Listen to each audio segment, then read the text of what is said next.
Assalamualaikum warahmatullahi wabarakatuh. Teman-teman sekalian, kali ini saya akan berbicara tentang keutamaan sebuah amal yang disunahkan di bulan Muharram. Jadi ada beberapa amal yang memang disunahkan di bulan Muharram, dan termasuk amalan yang paling disunahkan di bulan Muharram itu setidaknya ada dua. Yang pertama sedekah dan yang kedua adalah puasa. Dari sekian banyak amalan yang disunahkan di bulan Muharram, di beberapa kitab yang saya baca itu yang paling diutamakan adalah puasa dan sedekah. Termasuk dalam kitab Irsyadul Ibad ada cerita yang menjelaskan, yang memberi faham kepada kita tentang keutamaan sedekah di bulan Muharram.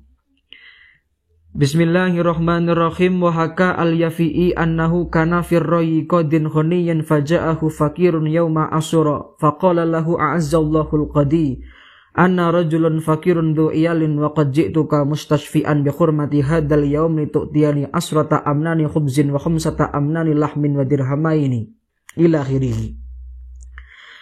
Jadi ceritanya annahu kana fir rayy, ada di desa Ar-Ray, qadin honiyin, ada seorang raja yang kaya raya, seorang raja sing sugih.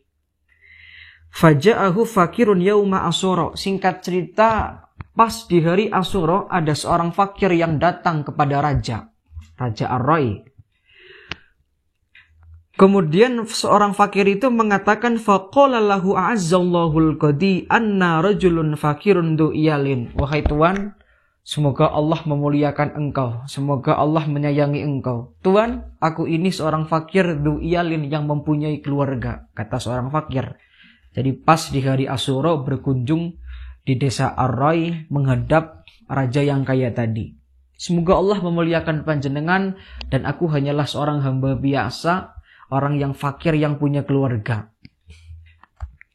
Wa qad ji'tuka mustasfi'an bi hurmati hadzal yaum litutiyani asyrata amnani khubzin. Ini hari mulia Tuan, ini hari agung Tuan, kata seorang fakir.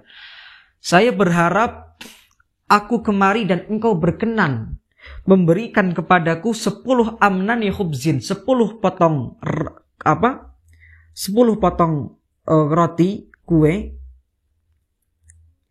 Kemudian wa khamsata amnani lahmin, dan engkau berkenan memberikan kepadaku 5 potong daging, wa dirhamaini, dan 2 dirham.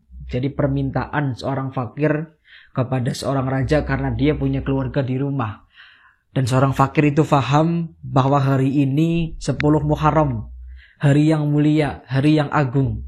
Jadi dia datang kepada raja untuk meminta agar berkenan memberikan 10 potong roti, 5 daging, dan 2 dirham.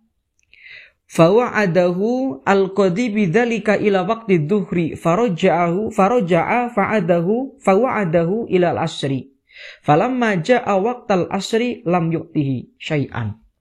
Kemudian raja itu berjanji akan memberikan permintaan kepada seorang fakir nanti di waktu duhur. Tapi ketika duhur seorang fakir itu datang ke kerajaan, rajanya malah berjanji akan memberikan di waktu asar. Ketika waktu asar seorang fakir datang ke kerajaan malah tidak dikasih. Lam yu'tihi syai'an. Ya, jadi janji duhur, didatangi duhur nggak dikasih. Janjinya asar. Ketika datang asar juga tidak dikasih. Nah itu. Akhirnya fadzahaba al-faqiru munkasiral qalbi. Jadi karena di PHP-in lah ya, duhur berjanji tidak dikasih, janjinya asar ke kerajaan, kemudian juga tidak diberikan lagi.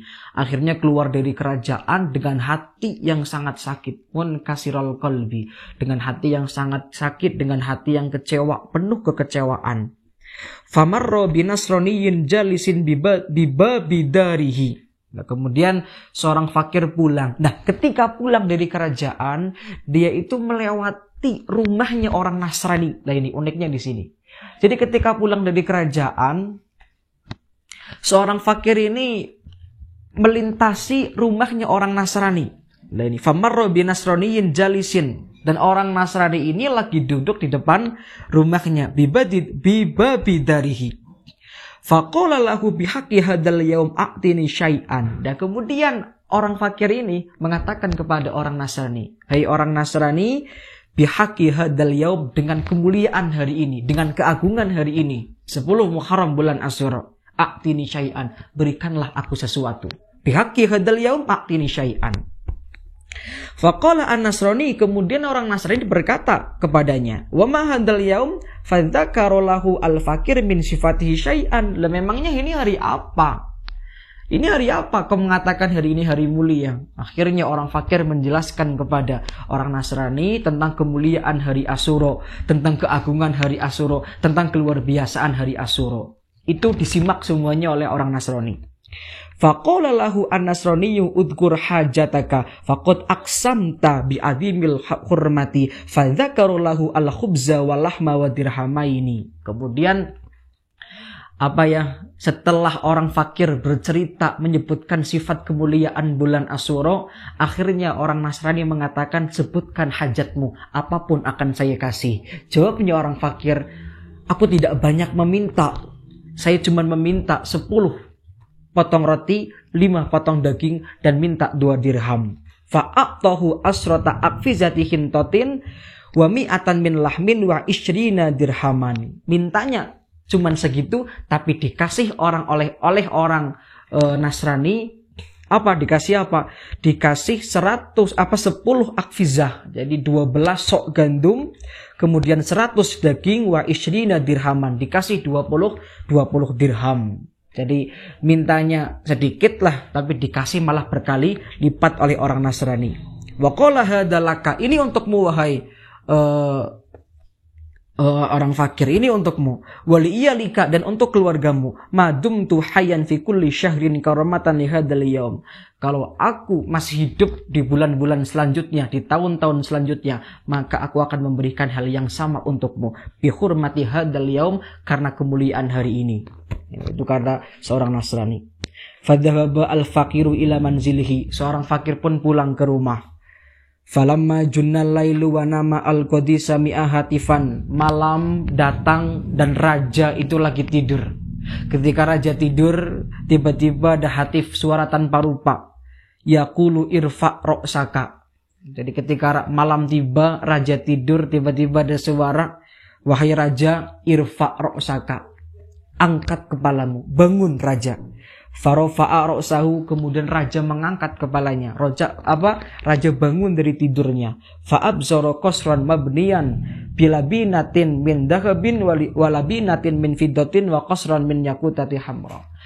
Nah, ketika bangun, raja itu terheran-heran kaget karena di depan istananya raja itu terdapat 2 istana yang terbuat daripada emas dan yakut. Jadi raja kaget karena tiba-tiba di depan istananya itu ada 2 istana, yang satu terbuat daripada emas dan yang kedua terbuat daripada yakut. Kagetnya sangat luar biasa seorang raja itu. Kemudian raja itu bertanya, "Ilahi mahadani al-qasrani faqila hada kana laka law qadaita hajatal fakir." Ini keduanya janeta untuk Anda. Jani untukmu wahai raja, tapi karena kau telah menolak hajatnya orang fakir yang datang kepadamu, aku berikan kedua istana ini kepada seorang Nasrani. Jadi ceritanya masih banyak di bawah, tapi intinya bahwa 2 kerajaan itu Allah hadiahkan kepada orang Nasrani yang memberikan kebutuhan atau hajatnya seorang fakir yang datang kepada seorang Nasrani. Maknanya apa teman-teman sekalian? Bersedekah di bulan Muharram itu, kalau kita lihat cerita ini, itu langsung Allah balas di dunia. Bukan nanti di surga, bukan nanti di akhirat, tapi langsung Allah balas di dunia. Itu yang sangat luar biasa ketika kita bersedekah di bulan Muharram, terutama di hari Asyura. Kemudian untuk selanjutnya ada hal-hal yang dianggap bid'ah. Hal-hal yang dianggap tidak disunahkan, yang termaktub dalam kitab Irsyadul Ibad. Wa'lam annama yaf'aluhun nasu yawma asyura minal ihtisali wal thiyabi al judadi wal iktihali wa tatayyubi wal ihtidabi bil hina wa dhabhi al at'imati bil khububi wa salati raka'atin bid'atun madmumatun wa sunnatu tarku dzalika kullihi li'annahu lam yaf'alhu Rasulullah sallallahu alaihi wasallam. Ada beberapa perkara bid'ah yang termaktub dalam kitab Irsyadul Ibad. Yang pertama yang dianggap bid'ah, catat baik-baik. Yang pertama, tidak ada kesunahan mandi bulan Muharram. Yang kedua, tidak ada kesunahan memakai pakaian baru di bulan Muharram. Tidak ada iktihal, bercelak. Yang keempat, tidak ada tatoyub, wangen-wangen, wangi-wangi. Yang kelima, tidak ada wal ihtidabi bil hina, ya kan? Juga tidak ada wadhabhi al itmati bil khububi, memasak dengan biji-bijian. Wa sholati raka'atin bid'atun madmumatun, dan sholat beberapa rakaat yang kemudian dianggap sholat Muharram itu tidak ada. Nah, itu dianggap bid'ah madmumah. Fasunnatu tarku dzalika kullihi li'annahu lam yaf'alhu Rasulullah sallallahu alaihi wasallam. Maka lebih baik untuk meninggalkannya. Cuman begini, dalam kitab lain yang saya baca itu nanti untuk mandi dan iktihal dan bercelak itu ada yang mengatakan sunnah. Jadi tadi kitab sebelum Irsyadul Ibad yang saya baca itu malah mandi dan iktihal itu sunnah. Tapi kalau di sini bid'ah madmumah. Janeta kalau mau celakan juga no problem, atau mungkin kegiatan-kegiatan yang tadi saya sebutkan. Tapi jangan kemudian niatkan untuk bulan Muharram. Ya biasa saja. Jangan kemudian dianggap sebagai perkara yang sunnah. Baik, mungkin hanya itu yang dapat saya sampaikan. Kurang lebihnya mohon maaf. Wassalamualaikum warahmatullahi wabarakatuh.